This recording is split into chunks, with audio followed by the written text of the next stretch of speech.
Baik, Assalamualaikum warahmatullahi wabarakatuh.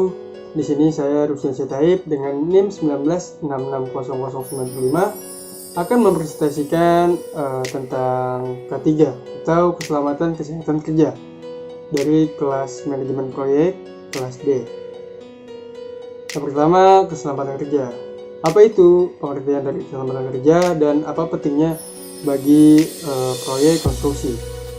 Keselamatan kerja sangat diperlukan untuk memperoleh hasil pekerjaan yang optimal dan merupakan salah satu aspek yang perlu diperhatikan di samping pemenuhan target produksi dan pengurangan dampak negatif terhadap lingkungan serta tidak dapat terlepas satu dengan yang lainnya. Ketiga aspek tersebut tidak dapat berdiri sendiri, melainkan suatu kesatuan yang saling terkait dan juga memiliki peran yang sangat strategis tentunya. Kemudian selanjutnya terdapat prinsip keselamatan kerja. Prinsip keselamatan kerja dalam setiap pekerjaan harus dilaksanakan dengan aman dan selamat. Hal ini menghindari suatu kecelakaan yang terjadi. Dapat dikarenakan faktor manusia, peralatan, ataupun bahkan keduanya. Penyebab kecelakaan ini harus segera ditangani dan untuk menghindari terjadinya kecelakaan kerja.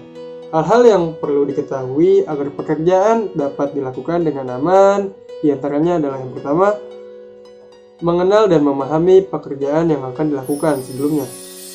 Dan yang kedua, mengetahui bahaya-bahaya apa saja yang bisa timbul dari pekerjaan yang akan dilakukan. Selanjutnya, terdapat pentingnya keselamatan kerja. Keselamatan kerja sangat penting diperhatikan dan dilaksanakan, antara lain, untuk menyelamatkan karyawan dari penderitaan sakit atau cacat, kehilangan waktu, dan juga kehilangan pemasukan uang tentunya. Selanjutnya, menyelamatkan keluarga pekerja dari kesedihan atau kesusahan, kehilangan penerimaan uang, dan masa depan yang tidak menentu akibat kecelakaan kerja. Kemudian yang ketiga, menyelamatkan perusahaan dari kehilangan tenaga kerja, pengeluaran biaya akibat kecelakaan, dan juga melatih kembali atau mengganti karyawan, kehilangan waktu akibat kegiatan kerja terhenti, dan menurunnya produksi. Yang keempat, menggunakan alat pelindung diri atau APD. Kemudian berikut adalah APD atau alat pelindung diri untuk pekerja konstruksi. Dari atas sampai bawah, yang pertama adalah helm. Helm sangat berguna bagi para pekerja. Hal ini bertujuan untuk melindungi bagian kepala dari hal-hal yang tidak memungkinkan, seperti terjatuhnya puing-puing dan sebagainya. Kemudian selanjutnya terdapat kacamata. Kacamata ini berfungsi untuk menghindari mata dari debu atau yang lainnya. Kemudian terdapat pelindung telinga agar telinga terlindung dari para kebisingan yang ada di tempat tersebut.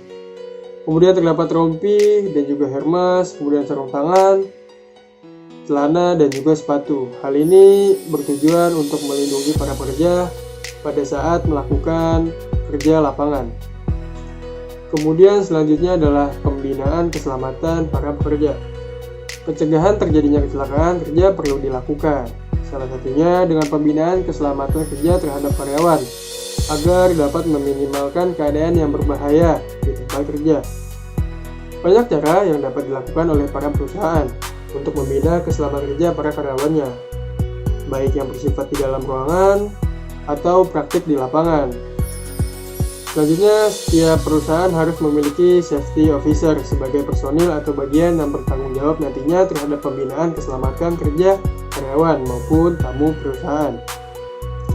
Usaha-usaha yang dapat dilakukan dalam rangka pembinaan keselamatan kerja yang diantaranya terdapat 1. Penyuluhan singkat atau safety talk. Motivasi singkat tentang keselamatan kerja sangat penting yang umumnya dilakukan setiap mulai kerja atau pada hari-hari tertentu selama 10 menit sebelum kerja dimulai.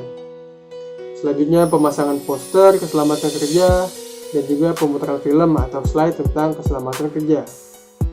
Yang kedua, terdapat safety committee atau pengusahaan terciptanya suasana kerja yang aman tentunya dan menanamkan rasa kesadaran atau disiplin yang sangat tinggi tentang pentingnya keselamatan kerja.